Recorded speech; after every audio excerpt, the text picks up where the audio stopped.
LDF സ്ഥാനാർത്ഥി doctor Thomas ഐസക്കിന്റെ വായ മൂടിക്കെട്ടി ഉത്തരം മുട്ടിച്ച് CPM പ്രവർത്തകർ. പാർട്ടി കുടുംബയോഗങ്ങളിലായിരുന്നു ഈ സംഭവം. സ്ഥാനാർത്ഥിയുമായി സംവാദം എന്ന രീതിയിലാണ് CPM കുടുംബയോഗങ്ങൾ സംഘടിപ്പിച്ചത്. പാർട്ടിയിലെ തമ്മിലടി മുതൽ സംസ്ഥാനത്തിന്റെ സാമ്പത്തിക ദുരവസ്ഥ വരെ ചർച്ചയായ സംവാദ യോഗങ്ങൾ പ്രവർത്തകരുടെ ചോദ്യശരങ്ങൾക്ക് മുന്നിൽ ഒരക്ഷരം മറുപടി പറയാനാകാതെ നിൽക്കേണ്ടി വന്നു തോമസ് ഐസക്കിന്. സമൂഹ മാധ്യമങ്ങളിലൂടെ കുടുംബയോഗ സംവാദങ്ങൾ വാർത്തയായതോടെയാണ് യോഗങ്ങൾ നിർത്തിവെക്കാൻ നേതൃത്വം നിർബന്ധിതമായത്. കുടുംബശ്രീ അംഗങ്ങൾ, പൗരപ്രമുഖർ, മുതിർന്ന പ്രവർത്തകർ തുടങ്ങി ഒട്ടേറെ ആളുകൾ പങ്കെടുക്കുന്ന കുടുംബ യോഗങ്ങളാണ് രണ്ടാം ഘട്ട പ്രചരണത്തിൽ LDF ലക്ഷ്യമിട്ടിരുന്നത്.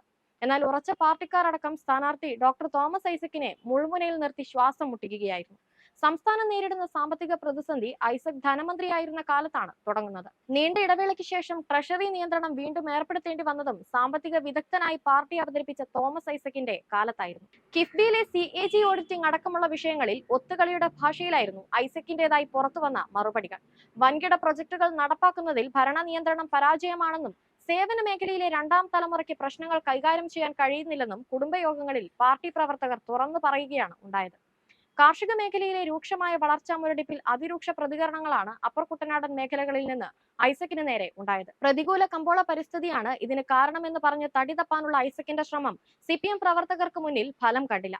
മറുചോദ്യങ്ങൾ ചോദിച്ച് അവർ ഐസക്കിന്റെ വായടപ്പിച്ചു. ഇന്നത്തെ സാമ്പത്തിക പ്രതിസന്ധിയിൽ ഒന്നാം പ്രതി തോമസ് ഐസക് ആണെന്നും കിഫ്ബി പോലെയുള്ള വികല പരിഷ്കാരങ്ങളാണ് ഇന്നത്തെ ധനമന്ത്രി ബാലഗോപാലിനെ വിഷമവൃത്തത്തിലാക്കിയതെന്നും യോഗങ്ങളിൽ ആരോപണം ഉയരുകയുണ്ടായി. സംസ്ഥാന ചരിത്രത്തിലെ ഏറ്റവും വലിയ ധനപ്രതിസന്ധിയുടെ യഥാർത്ഥ കാരണക്കാരൻ LDF സ്ഥാനാർത്ഥിയും മുൻ ധനമന്ത്രിയുമായ ഡോക്ടർ തോമസ് ഐസക്കിന്റെ കാലം അടയാളപ്പെടുത്തുന്നതെന്നും ചില പ്രവർത്തകർ തുറന്നടിക്കുകയുണ്ടായി. മുഖ്യമന്ത്രി പിണറായി വിജയനെയും ധനമന്ത്രി ബാലഗോപാലിനെയും പിന്തുണച്ചുകൊണ്ടാണ് പ്രവർത്തകർ കുടുംബയോഗങ്ങളിൽ തോമസ് ഐസക്കിനെതിരെ ആഞ്ഞടിച്ചത്. നികുതി പിരിവിലെ കാര്യക്ഷമതയില്ലായ്മയും IGST പിരിവിലെ പരാജയവും കുടുംബയോഗങ്ങളിൽ പലരും തുറന്നു പറഞ്ഞു. 15ാം ധനകാര്യ കമ്മീഷന്റെ നിർദ്ദേശപ്രകാരം സംസ്ഥാനത്തിന്റെ വായ്പാ വിഹിതത്തിൽ കുറവ് വരുത്തിയതടക്കമുള്ള കാര്യങ്ങളിൽ ന്യായീകരണം നൽകാൻ ഐസക്കിന് കഴിഞ്ഞില്ല. തുടർന്നാണ് പാർട്ടി ഇടപെട്ട് പത്തനംതിട്ടയിലെ കുടുംബ സംവാദ യോഗങ്ങൾ CPM നിർത്തിവെക്കേണ്ടി വന്നത്.